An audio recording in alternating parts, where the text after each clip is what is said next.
Okay, I think we should get started. Hello, everyone. Welcome. Thanks for attending today's CGD and MCube joint seminar.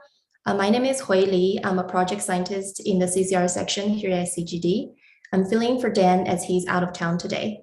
So before we get started, I'll remind everyone of our CGD code of conduct during the seminars, where we share the air, acknowledge teamwork, encourage innovation, show appreciation, consider new ideas, and offer constructive feedback.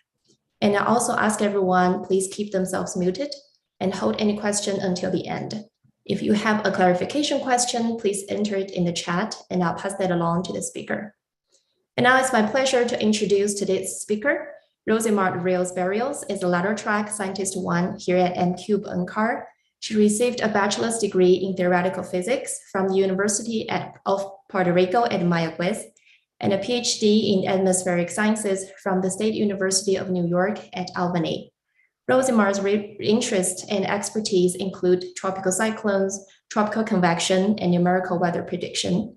Her talk title today is Tropical Weather System in a Hierarchy of Empass A, Aquaplanet, and Real Data Simulations.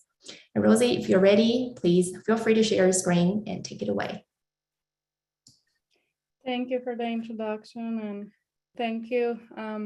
First of all, thank you to CGD for the opportunity to give this seminar on your weekly seminar schedule. And many thanks also to MCube for making this a joint seminar. So I've been a scientist one for about 2.5 years or so, and I've been working on this topic, which I believe lies at the intersection of what a lot of you folks do at CGD, as well as what a lot of folks do at MCube. So in addition to showing you what I've been up to during my time here at NCAR, I'm very interested in hearing your thoughts about this work, but also if you're interested in collaborating with me. So I'm going to be talking about tropical weather systems, and this terminology may be more familiar to the MCube folks because it's in our implementation plan. But just to make sure we're all on the same page, when I refer to tropical weather systems, I'm just using this terminology to broadly speak about rainfall producing systems that happen mostly over the tropical oceans. And here's a beautiful snapshot taken from a satellite image from NASA that showcases some of the tropical weather systems that happen from day to day, month to month, and year to year over the tropical oceans. But there is a lot going on in this image, even though it's a still image. The truth is that tropical weather systems span multiple scales. On the most basic scale, in the convective to mesoscale scales, tropical weather systems tend to be highly organized, and they mostly happen in the form of mesoscale convective systems, which are thought to be the building blocks of tropical rainfall. These organized precipitation systems may or may not be embedded within synoptic to planetary scale phenomena, such as equatorial waves. And I'm just showing you here an idealized schematic of what an equatorial wave may look like, in this case, a Kelvin wave. So in addition to have these oscillations between organized precipitation and relatively no precipitation, these equatorial waves are also accompanied by perturbations in the circulation, such as surface pressure of low pressure and high pressure. But anyway, all of these scales combine together to give us what we see on the zonal mean, time mean, and what we saw on that previous image, which is that at the planetary scale, we have the intertropical convergence zone, or the itcc. So all of these scales, of course, are not exclusive of each other. They interact with each other. And they're very important because even though most of these happens over the ocean, these tropical weather systems and their variability are very important for many communities. Sometimes these systems evolve into very powerful hurricanes that I also study as part of my other work. And these hurricanes can move far away from the tropics and threaten many people around the world. But if we have too much variability, say we have from one season to another, we don't have enough rainfall over the tropics, that could also be problematic because a lot of the communities within the tropics, such as tropical Africa and tropical Brazil, rely on the rainfall from these tropical weather systems for their agriculture. So despite this importance of these tropical weather systems, we have a lot of challenges when it comes to predicting them and simulating them. And I'm borrowing a quote from Moncrief et al. 2012 because I like how they put it. And as they say, we have difficulties with reliable representations of tropical convection in our global models, partly because of the complex hierarchy of interacting scales, processes, and phenomena. And some of those scales are the ones that I mentioned to you in the previous slide. So I don't want to give you a whole list of what all those issues are because there are far too many for me to cover here. But some of these prevailing modeling issues include some issues that some of you may be familiar with. In particular, those of you at CGD may be familiar with the double itcc problem, in which some of the GCMs tend to simulate a double rainfall peak in the tropics when we expect a single on the long-term mean. There's also other issues, but as one of the examples, I want to draw your attention to this second bullet point on the left, which is the poor representation of equatorial waves and the Malin-Julian oscillation. And to illustrate that, let me show you this because I'm going to talk about rainfall variability later on. But here's a figure from Diaz et al. 2018. It shows Hofmöller, so it's the axis on the Y is time increasing down, and in the x-axis we have longitude. So focusing first on the panel on the left, we have rainfall rates that are taken from CMORPH, and that's just a proxy for observations. And we do see some rainfall variability because we have periods of heavy precipitation followed by light precipitation or even very minimal precipitation. But most importantly, in the observations, we do see these propagating signatures that move east and west. However, if you take just 5-day averages from GFS and IFS, so GFS is in the middle, IFS, the ECMWF model, is on the right. If you just take 5-day forecast at all of these dates and pile them together, you get an image that looks like this. Clearly different from the observations. We have a lot of stationary features that are not in the observations, and we don't have a lot of propagating signals. So this illustrates some of the difficulties that we have. And as I mentioned before, forecasting this variability can be very important, not just for the societal implications, but also in terms of assessing our forecast from our models. So these and some other issues motivate the work that I've been doing over the past 2 years, in which I'm just trying to gain a better understanding of the multi-scale interactions between tropical weather systems with modeling experiments. And the second question that has been really a question of opportunity is, what is the sensitivity of tropical weather systems to resolve versus parameterized convection? And the second question is motivated by the fact that a lot of the challenges that I mentioned before are attributed to deficiencies in the convection parameterizations, but to my knowledge, we haven't yet have many robust and lengthy studies that look into detail at what resolve versus parameterized convection does to the various tropical weather systems. So here's the outline for the rest of the talk, and also what I'm using to tackle these questions. So I'm using Aquaplanet and real data experiments using the model for prediction across scales or atmosphere, that's Empass A. I'm mostly going to be talking about Aquaplanet experiments here, and I'm going to explain those in the next couple of slides. And following that, I'm going to show you the analysis, which is based on a comparison of tropical weather systems with resolved or parameterized convection. Again, to see what we can learn, not just from the model simulations as they represent the tropical weather systems, but also what can we gain when we have resolved convection in the tropics. So the Aquaplanet experiments use the model for prediction across scales. I'm going to play this simulation, which shows an example of one of my simulations.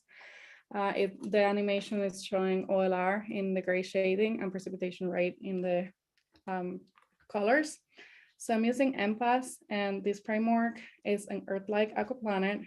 A lot of you at CGD may be very familiar with this framework, but essentially we're taking Empass, we're removing the land, the sea ice, the seasons, but we retain certain things like the diurnal cycle and rotation, and we just prescribe a surface boundary condition that is sea surface temperature that is zonally symmetric, but it varies with latitude.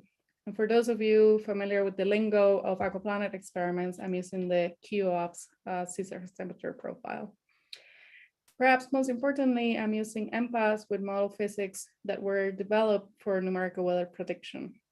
And those physics are listed here, but because we're using Empass with these NWP physics, we felt that it was necessary first to make sure that things worked and then proceed with the research using these data sets. Before I tell you how well or not Empass does, let me tell you a little bit about the hierarchy of experiments. So to get at the question of how our tropical weather systems represented as we change the model resolution and also as we go from parameterized to resolved deep convection, I have 4 experiments. The first 3 all use parameterized convection everywhere, and all of them have also the same cell spacing or horizontal resolution everywhere in the globe. And all of these experiments are also 3-year long. So the first experiment uses 120 kilometer cell spacing. That's intended to mimic our GCMs or climate models. The second experiment uses 30 kilometer cell spacing, and that's intended to mimic our high resolution climate models. And the third experiment uses 15 kilometer cell spacing, and that's intended to mimic our operational models, such as the GFS and the IFS. The last experiment, which is perhaps the most exciting for me, but also the most expensive of them all, uses 3 kilometer cell spacing only in the tropics. So we're using the variable resolution mesh from Empass to have 3 kilometer cell spacing. So that's convection permitting between 20 south and 20 north, and it transitions to 15 kilometer cell spacing everywhere else. And as this experiment is quite expensive, it's only 160 days long, so about 5 months long or so. And the first 2 months are just going to model spin up. The last 3 months are used for analysis. So like I said, we felt that it was necessary first to make sure that the Aquaplanet capability was working as expected in Empass, because we're using model physics from the NWP community. So that's what we did first, and we documented the mean climate and tropical rainfall variability of the Aquaplanet capability in Empass in this paper of 2020. I'm going to briefly tell you a little bit about it, but I encourage you to go into the paper if you want to learn more details about the Aquaplanet capability in Empass. And just as a fun fact, this paper was submitted March 10, 2020. You may all remember what happened March 16, 2020. We all went to work from home. But most importantly, I remember that I submitted this paper because 27 hours later, I welcomed this little guy to the world. So submitting a paper may or may not be a good labor-inducing technique. But anyway, the paper, going back to the science, shows that the Aquaplanet experiments simulate similar mean climate to other general circulation models. And I was using Aquaplanet experiments produced as part of the latest cloud feedback model intercomparison. But even by using those models, we did find that even with the latest state-of-the-art GCMs and using Empass as well, we noticed substantial tropical rainfall variability amongst the models. And let me show you what that looks like, for example. So here's a plot of the 3-year time mean, zonal mean precipitation rate. That's what it's in the y-axis, and latitude is in the x-axis. So the different colors represent the different models that were part of CFMIP3 and that were available back in 2020 or 2019 when I did this research. The blue line is Empass, which happens to lie within the spread of the models. As all the models, Empass has the rainfall maximum in the tropics, as we expected, the dry subtropics, and then we have the mid-latitude cyclones reflected in these secondary peaks. So there is quite a bit of variability between the experiments in the mid-latitudes, but if we compare that variability with what's happening in the tropics, we see that what's happening in the tropics is quite spread out between the models, with some models predicting precipitation rates on average of 8 millimeters per day versus others predicting over 10 millimeters per day. There's a hint of double itcc in all of the experiments, and that's typical with the QUP experiment. But the bottom line is that there's a lot of variability between the experiments. And we don't go into a whole lot of detail into diagnosing why this could be, because all of these models are so different and they use different dynamical cores, different resolutions, etc. But going back to the question about how things are represented with different horizontal resolution, we produce the same simulations using convection parameterization, but with different horizontal cell spacing, as I mentioned before. And what we obtain is that there is considerably smaller spread between the Empass A simulations. All of them have these kind of double peak in the tropics, but it's interesting to see that the 30-kilometer and 15-kilometer experiment even overlap with each other. So considerably less spread, but still some variability in the tropics. So this motivated then the question about how are these results affected when we use convection permitting resolution. And rather than showing you the time mean, which would not be very informative because the 3-kilometer simulation is so short, I'm going to instead try to tackle this question with an analysis of objectively identified itcc segments during the last 100 days simulations. So in order to objectively identify the itcc, we use the method developed by Berry and Reader, in which there is a series of steps, but essentially we take the 6-hourly output, we apply a 7-day running mean, and then we make sure that on the running mean, we have a convergence maximum, we have a warm, moist air, and that those conditions are satisfied within 30-degree longitude segments. And what that gives you is what you see here on the plot on the red, which are dots. These are plotted over the a 7-day mean rainfall rate from one of the experiments. The red dots show all of those points that are classified as being in an itcc segment. And so we repeat these for all of the 6-hourly output for 100 days. And then what we can obtain is distributions of the itcc intensity, location, and width. And in doing so, we find that resolved convection yields a single, more equatorward, stronger, and narrower itcc. We can see these first focusing on the location of the itcc. These and the rest of the plots are going to show you normalized distributions. In this case, is of the itcc location. So we have latitude, absolute latitude in the x-axis, so we're including both hemispheres. The different colors represent the different experiments. The gray color now represents that experiment that has 3-kilometer cell spacing in the tropics. So in blue, the 120-kilometer experiment, in green, the 30-kilometer experiment, and in pink, the 15-kilometer experiment. All of them tend to lie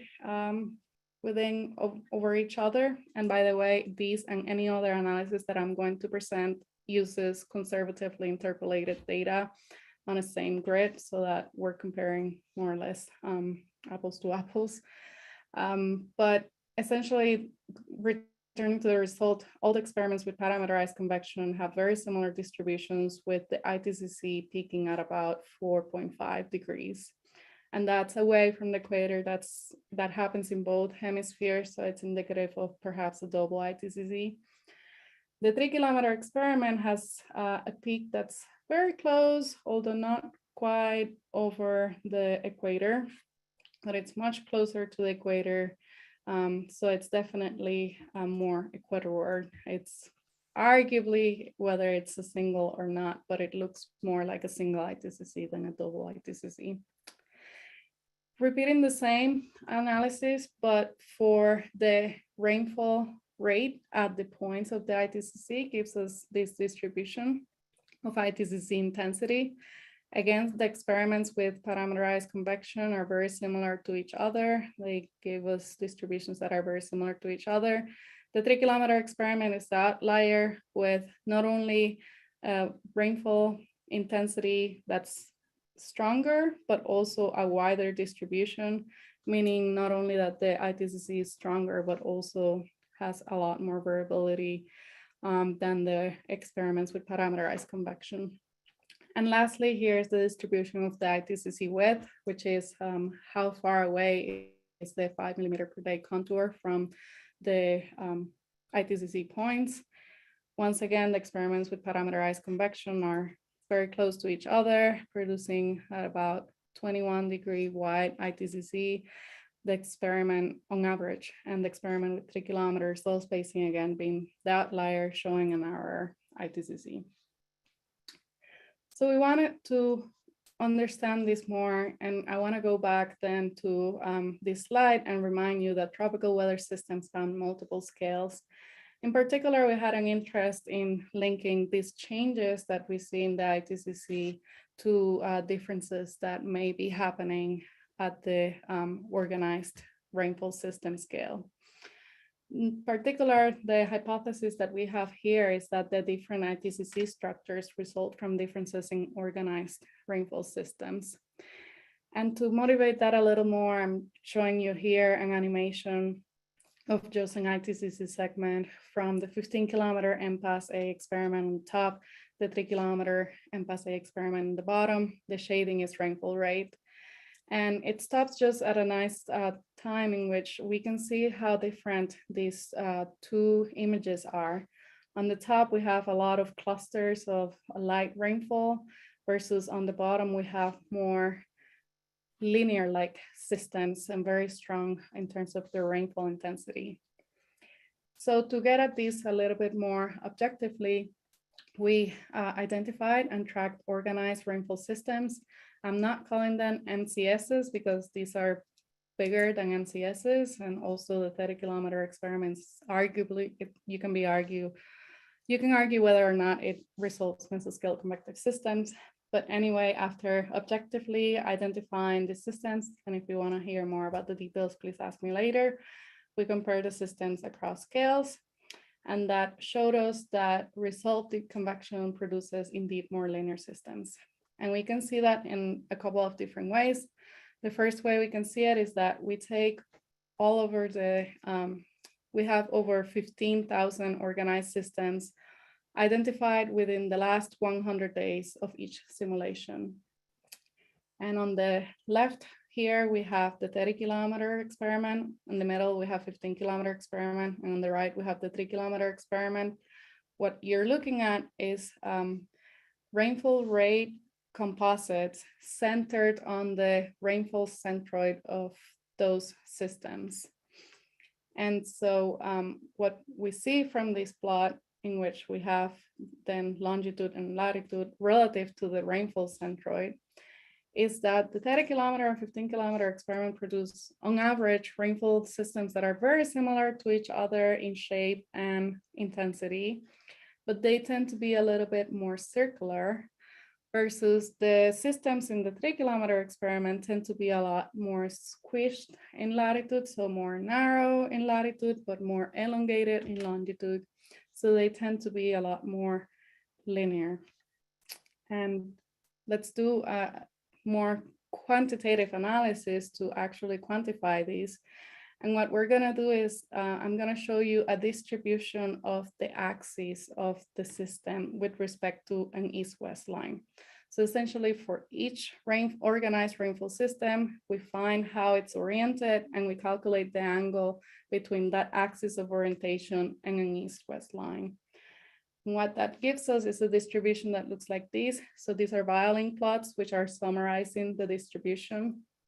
In this case, we're looking at the angle from an east-west line, the same color convention as before. what I want you to get from this is that if you look at the 3-kilometer experiment, the distribution is very narrow, and most of the axis of orientation is happening within 20 to minus 20 degrees, which means that the systems are truly like mostly oriented east-west in an east to west line, maybe a little bit more oscillation, but mostly east-west oriented systems versus when you look at the 30-kilometer and the 15-kilometer experiments, you have a lot more samples away from 0 degrees. The distributions are a lot more spread out, which means that you get a lot more systems that are oriented like north-south, northwest-southeast, for example, etc. So this confirms from a quantitative point of view that indeed the 3-kilometer experiment produces more linear systems versus the other experiments produce more circular systems. And I would like to pause here and emphasize that when I mention what the resultant convection experiment is doing, I'm not necessarily arguing that it's better or that that is what should be happening. It just happens that the 3-kilometer experiment is such an outlier that in this slide and throughout the talk, I'm just going to be emphasizing what's different from the result convection experiment. So as we analyzed the systems, we noticed that they were accompanied by cold pools. And in fact, the cold pools from the resultant convection experiment are stronger. And to show you that, here's a distribution of the buoyancy anomaly associated with cold pools. So I objectively tracked cold pools. Again, if you want to hear more details, ask me at the end. And I matched the cold pools with organized rainfall systems. And then I got distributions that look like this. So here are some box plots. The whiskers extend from minima to maxima. The line in the middle is the median, and the box extends from a 25th to the 75th percentile. Once again, the experiments with parameterized convection are very similar to each other, even though their horizontal resolution is different. The 3-kilometer experiment is once again different. It produces stronger cold pools. And this is important because the interactions between the rainfall system morphology as well as cold pools have been shown to modulate convective momentum transport, and that can feed back then onto the mean circulation. And that's work that Peggy Lemond and Mitch Moncrief and others here in MQ and CGD have been looking into. And indeed, we have an important implication from these results, which is that because the resultant convection experiment yields more linear systems, it also yields different convection circulation feedbacks. I'll walk you through this result by first showing you the meridional wind, vertical profile of the meridional wind. So we have height, the y-axis, the different experiments in the different colors. And this is the meridional wind perpendicular to the system because it's perpendicular to how the systems are propagating. And what we see in the gray line is that the 3-kilometer experiment have stronger northerlies in the, stronger southerlies in the lower levels, stronger northerlies in the upper levels, and that gives us a stronger shear.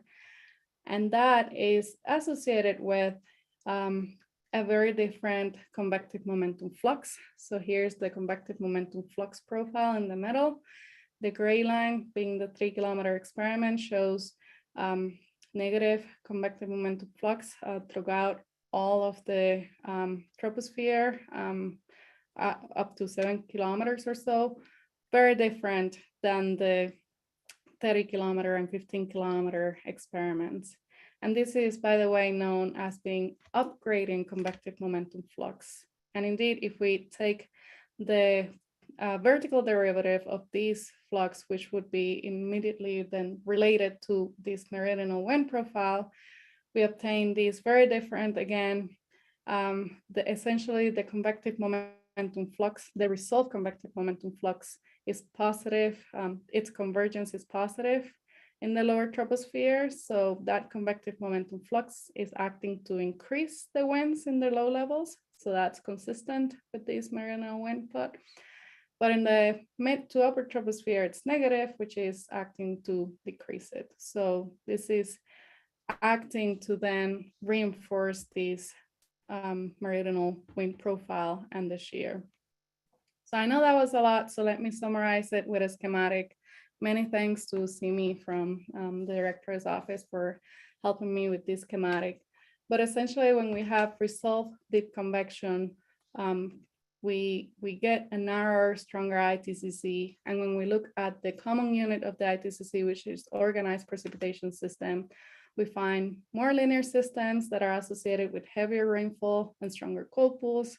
And that has an implication because those more linear systems are producing more upgrading convective momentum flux, which then acts to reinforce that stronger meridional shear. And even though I didn't show it here, it actually acts to produce non-linear meridional momentum advection, which helps to keep the itcc more narrow than with parameterized deep convection. So that was for the mesoscale, not mesoscale convective systems, but organized convective systems. Now I would like to take you through a look at what we're looking at in terms of like how the equatorial waves may also influence what's happening at the planetary scale or the itcc in the time mean, but also in terms of its variability. So going back to the that 2020 paper in which we looked at the Empass Aquaplanet capability and compared it with other models, we found that Empass shows predominantly eastward propagating waves, while other models have different solutions. You can see that in these Hofmöller diagrams. So now time is increasing up in the y-axis, and this is longitude in the x-axis. I just picked an arbitrary 60-day from each of the simulations. On the leftmost, we have Empass with 120 kilometers cell spacing. In the middle, we have CSEM2. In the middle right, we have GFDL, and in the most right, we have CNRM, which I believe is the French model. So looking at these Hofmöllers just show you how variable things are. You just change the model and you get a complete different solution. And this is the hard part about using the aquaplanet capability, because we don't have a true solution. We don't have an observed aquaplanet, so we cannot tell which one is right or wrong. We just noticed that Empass tend to be a very Kelvin wave friendly model. And so these eastward propagating signals that you may see here on the most left panel are essentially Kelvin waves. And in the paper, we try to discern why are some models producing more robust Kelvin waves than the others. And in the end, we find that it may be related to rainfall kinematics phasing. But going back to the question about resolution, then we repeated this analysis, but for the experiments with different horizontal cell spacing. And what we find is this. Apologies for changing the color table, but again, we have a Hofmöller with time increasing in the y-axis for the different Empass experiments with horizontal grid spacing reducing towards the right. And we do observe that, again, Empass with the itcc cumulus scheme tend to be a very Kelvin wave friendly model, because regardless of resolution, all of the simulations have this eastward propagating signal. But if you look into more detail, you may be noticing that the 3-kilometer experiment produces more rainfall variability in the form of more short-lived, transient, and often westward propagating systems. Now, I acknowledge that that may be difficult to agree with just based on this plot. So let me show you a more quantitative analysis. Here is the total variance of the last 100 days of the simulations of the rainfall rate in the tropics. The different experiments again shown in the x-axis. All the experiments with parameterized convection are incredibly similar to each other, and we almost get a step function where we have almost twice as much rainfall variance in the 3-kilometer experiment. That means a lot more variability. We repeated this analysis, but specifically focusing on the different types of waves, and this is what we get. So the different gray colors represent different waves. On the light gray, we have Kelvin waves. On the middle gray, we have advective disturbances, which you can think of as easterly waves. And the dark gray is inertial gravity waves. And all across these different waves, the rainfall variance is larger for the 3-kilometer experiment, but if you compare them against each other, the difference in the variance is a lot larger for these advective disturbances or easterly waves, and especially the inertial gravity waves, which are small scale waves. So in order to understand this a bit more, then we hypothesized that, as shown in the previous 2 slides, all experiments produce equatorial waves, but their amplitudes are different. In other words, because we already saw that the experiment with resolved convection produces a stronger itcc, stronger organized convective systems, perhaps then the equatorial waves are also stronger with resolved deep convection. And to analyze this, then we introduced the wave relative composites for each experiment. But we had to get a little bit creative, because if you just do a wave relative composite, you may get differences due to different speeds, different lengths, different speeds, different intensities. And I'm illustrating this here with a very idealized schematic. If you were just to find the wave and do just a simple wave relative plot, you may get something that looks like this, and then you're not able to tell whether the waves are just different because they are producing a lot more rainfall, or because they are wider, or even if they're propagating at a different speed. So what we do is that we take this filter rainfall anomaly from the waves, we combine it with its tendency, and we put it in a 2D phase space. So we have filtered rainfall anomaly tendency normalized in the y-axis and filtered rainfall anomaly in the x-axis. We split this phase space into 8 octants, and that gives us phase spaces, where the wave phase 5 is the convectively active phase. So that's where we have the highest rainfall. Wave phase 1 is where we have the more negative rainfall anomaly. And importantly, for eastward propagating waves, the evolution is to go from phase 1, 2, 3, 4, 5 through 8. For westward propagating waves, then they go in the opposite direction, because we're combining phase and time here. So anyway, after doing all of that, we do find that indeed all experiments capture the overall rainfall structure of the waves, but the waves are stronger when the convection is resolved. We can see that for 3 different groups of waves. So on the left, we have Kelvin waves, on the middle, we have inertial gravity waves, and on the right, we have easterly waves.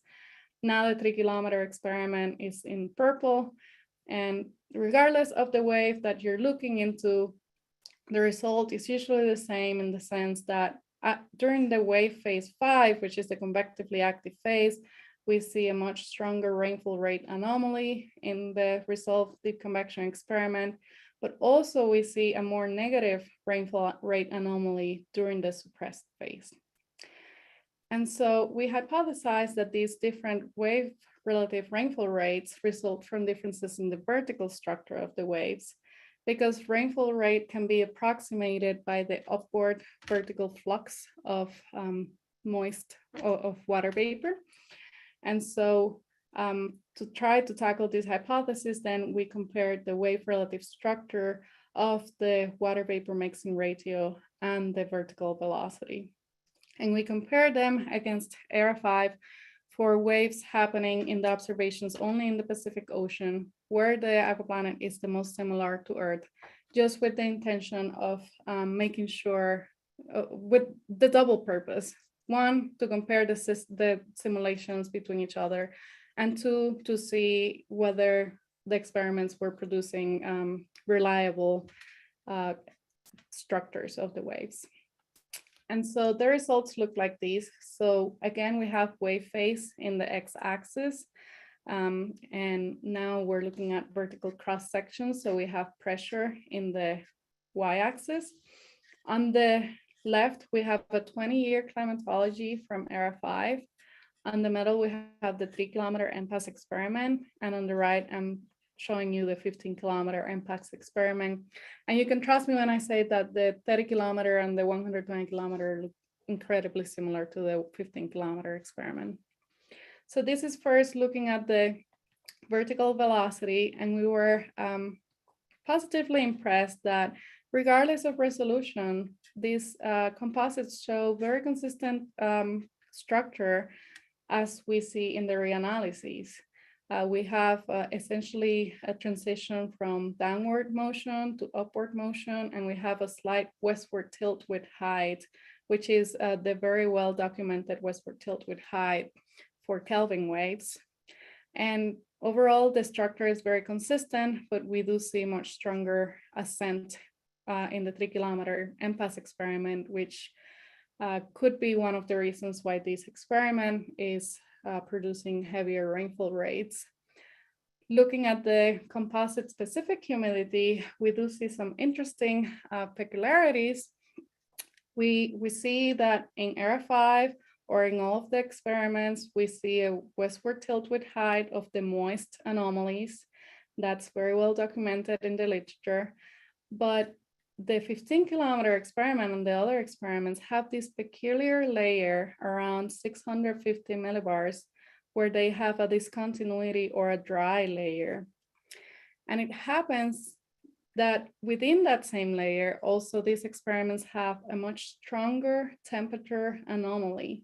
So now we're looking at vertical cross sections of temperature anomaly, again from era 5, 3-kilometer in the middle, and the 15-kilometer experiment.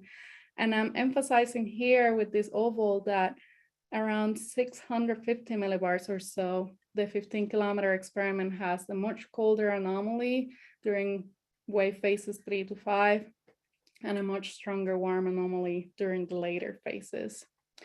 And we believe that this is related to the different heating profiles that are being produced by these simulations, especially near and below the melting level.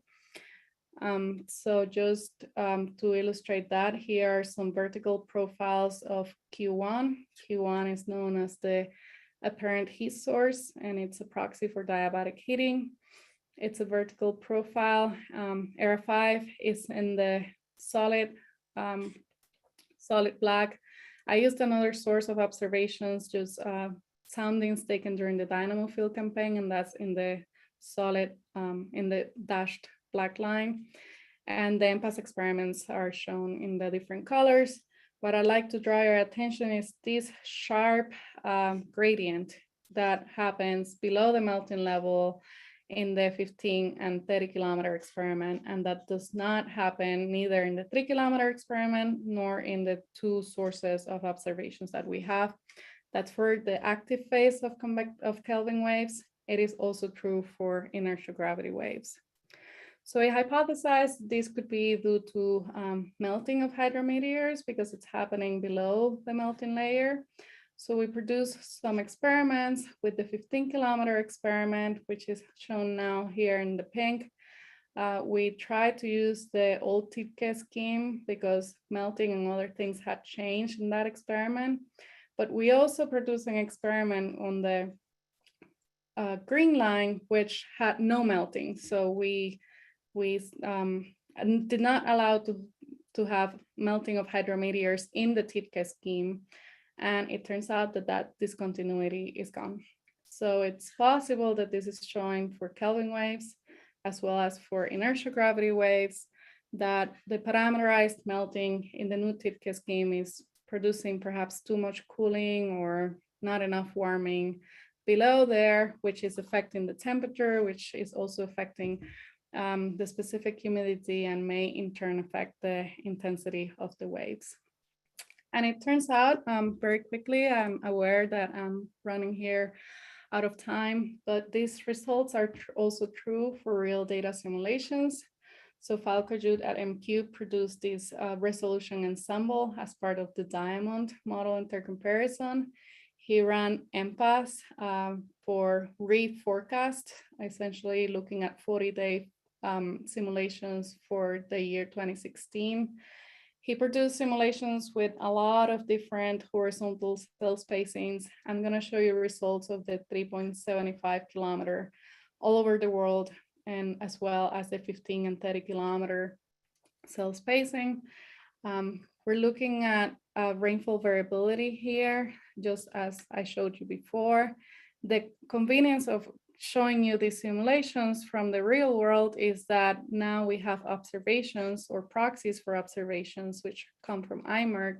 So now we can truly say which one is more accurate than the others. And so on the left, we have rainfall variance, and the 3.75 kilometer is very similar to the observations, perhaps overshooting it a little, producing too much rainfall variance. And when we compare the different waves, again, the 3.75 kilometer experiment produces the closest rainfall variance to what is observed from IMERG. Repeating that analysis of wave relative composites, we now see the three different experiments. It says 3 kilometer here, it should be 3.75 kilometer. These are the composites for all the waves observed during that 40-day period. The purple line, which is the 3.75 kilometer experiment, is scarily close to the IMERG. We were incredibly surprised how much they overlap with each other. So it's suggesting here that resolved deep convection produces the most accurate relative rainfall. Again, the waves are stronger with resolved deep convection. And I'm gonna skip the next slide, but you can believe me when I say that these differences are also associated with differences in the vertical structure of the waves, specifically the vertical profile. And this is shown here, but I'm gonna skip it in the interest of time, because I was curious about what happens if we just look at CSEM. And so I looked at the Kelvin waves, inertial gravity waves, and easterly waves from the historical set of CSM runs from the latest CMIP. And I obtained something that looks like this. On the blue line is CSM, on the black line is the IMERG climatology for 20 years. And it definitely looks like CSM is producing perhaps 2-week waves. If you're interested in digging more into this result, I'll be very interested in collaborating with some of you to look at that into more detail. But let me summarize what I just presented to you. The motivating questions here were, can we gain a better understanding of the multi-scale interaction between tropical weather systems with modeling experiments? And using those modeling experiments, can we explore what is the sensitivity of tropical weather systems to result versus parameterized convection? I presented results from a set of Aquaplanet and briefly real experiments using the model for prediction across scales. And through a comparison of the different tropical weather systems from these experiments, the main result that I want you to take over is that these multi-scale interactions between tropical weather systems are very sensitive to the representation of heating or cooling and its coupling with circulation. So just briefly, one more slide. I want to tell you a little bit that I am further exploring these results, but also my team was very fortunate to be awarded an Advanced Scientific Discovery project, and we plan to repeat the simulations with a different set of experiments. We're going to be doing 4 total Aquaplanet experiments in which we plan to explore the response of tropical rainfall to thermal forcing. We're going to have all of the simulations are going to be 8 months long. 2 of them are meant to represent present climate conditions, 2 of them future climate conditions. And within each set, we're going to have full interactive radiation or transparent clouds radiation to try to get at the question of the role of cloud radiative feedbacks. But that's for the future. For now, I'll go back to the conclusion slide and I'll take any questions, or I'm actually going to leave this animation playing for you all and take questions. Thank you. Okay, excellent. Thank you so much, Rosie. So everyone, if you have a question, please feel free to raise your hand, or you can put it in the chat and I'll be happy to read it out loud. Okay, we think we have some moments. Okay, Rick. Yeah, nice talk. I wonder, you're doing 3 kilometer resolved experiments, and you're saying it maps to the observations pretty well. Are you stating something about the convergence of the problem with respect to if you did 1 kilometer, you would see the same match, or do you feel like there would be excessive precipitation, vertical structure response? Yeah. Thank you for your question. Yeah. That's a really good question. So I'm not necessarily arguing that there is some sort of convergence, just I think there's some similarities between the Aquaplanet and the real data experiments. But as you kind of alluded to, 3 kilometer is not perfect, especially for the tropics where we have very narrow updrafts. Yeah. And entrainment becomes very important. George Bryan and others have shown that for mid-latitude convection, 3 kilometer experiment produces essentially worse results than 1 kilometer. So if I were to guess, I would say that when we go down to 1 kilometer grid spacing, we may see perhaps very different results, but I don't know what kind of results. All right, thanks. Okay, we actually have a question in the chat. Adam was curious about the impact of the parameterized convective momentum transport in the 15 to 30 kilometer runs. Adam, do you want to ask a question out loud? I think that was kind of resolved inside the chat, but I do have a second question. Yeah. Since you asked.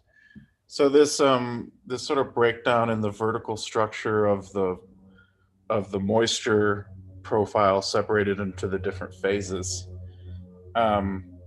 where there's sort of this this separation between the lower troposphere and the upper troposphere. Yeah, if you wouldn't mind going back to the here. Yeah, so this is really interesting. So if you could you suss out how better resolving the freezing layer would allow in something that's more realistic? What at the freezing layer, what do you expect to occur that would sort of make this look more realistic? That's a really good question, and I have to admit that I am not an expert on like freezing layers and tropical convection, as well as I'm not also an expert on the parameterization itself. So I don't even know how the melting is parameterized. I am just very grateful to Wei Wang, who is working with this scheme, and she pointed me out at where I could make the changes to make these sensitivity experiment. But at least looking at the ERA5 composite from here, there is a little bit of a discontinuity, and we expect some discontinuity to happen there, mostly because of the stratiform precipitation. It has a very strong melting signal, and then you get essentially upward motion upward motion above and then downward motion below. So there's a lot happening there, and observations have already like quantified, like, yes, we expect some discontinuity to happen there due to the many phase changes and its feedbacks on temperature and water vapor, but we do not expect to see such a big jump. I think that's the main message that I can give you right now. I would be interested in hearing from people who may be more knowledgeable than me about what should we truly expect there. Because we have ERA5 as sort of a truth, but ERA5 also has an underlying model that also has parameterized convection. So yeah, I will have to dig into the literature of true observations of tropical convection and stratiform rain to know exactly what should be happening. Well, yeah, my gut tells me that the middle plot is probably more realistic than the right plot, but yeah, who knows? Right. Yeah, I'd like to talk offline about this because we can do experiments with our convection scheme in CSM where we turn on ice dynamics, which should better resolve the freezing layer. So I'd like to talk to you guys about what metrics we should be looking at to see if we're improving to make it look more like the middle panel. Yeah, thank you. Yeah, I'd be interested in talking to you about that, because also something to emphasize is that this is just one convection parameterization scheme. I don't know what other schemes do. So we can definitely work together to look into that. Thanks. Great. Next, we have Anna. Thanks. Thanks, Rosie, for a really awesome presentation. This is clearly an ocean person speaking here. So you said that you had zonally symmetric, but the meridionally varying SST. And so when I think of an Aquaplanet, I sort of thought of the interactive atmosphere and ocean, but you said you prescribe SST, right? And then you vary it daily or not seasonally? I didn't really follow that exactly. Thanks, Anna, for your question. No, these are fixed SST. So here's one example. This is slightly different than what I had in the experiments because this one, everything is shifted north so that it can produce tropical cyclones. But essentially, we just prescribed the SST. It looks something like this. So it has a maximum at the equator and then it decreases, but it's not changing with time. And you raised a very important point that all of these results should be taken with the caveat that we're not allowing, we're not resolving interactions between the ocean and the atmosphere, and those may be important. So for example, finding that the resolved deep convection produces stronger cold pools, that's going to have a surface ocean response, and that's going to affect not only like the evolution of that particular system that produced that cold pool, but also the next system that develops. It may not be as strong, or it might be stronger. Right. We don't know. But no, I left the SST fixed, but for the experiments that I will be doing for our advanced scientific discovery, I will have an interactive ocean 1D model. Not perfect, but at least we're gonna allow some interactions and some feedbacks there. Okay, great, thanks. Thank you for your question. Yeah, I also had a similar question to Anna's about the impact of SST feedback. I guess they may have some impact on the tropical variability you showed, and may also affect the MJO and tropical cyclone activities. Yeah, it'd be interesting to see what you find in the ESD project. Yeah, thank you. It's definitely very important. And as you mentioned, it's important for example, the MJO. It's been shown repeatedly. I did not touch upon the MJO here because these simulations do not have an MJO, but since it's important for something like the MJO, by extension, it probably means that it's important for the equatorial waves as well. Yeah. Okay. Any other question? Looks like in the chat. Or maybe not. I think there's no question in the chat, but a lot of explanations from collaborators. Okay, perfect timing. I think we're almost at the top of the hour. Thank you everyone for attending, and let's thank again the speaker for the wonderful talk, and looking forward to see everyone next week.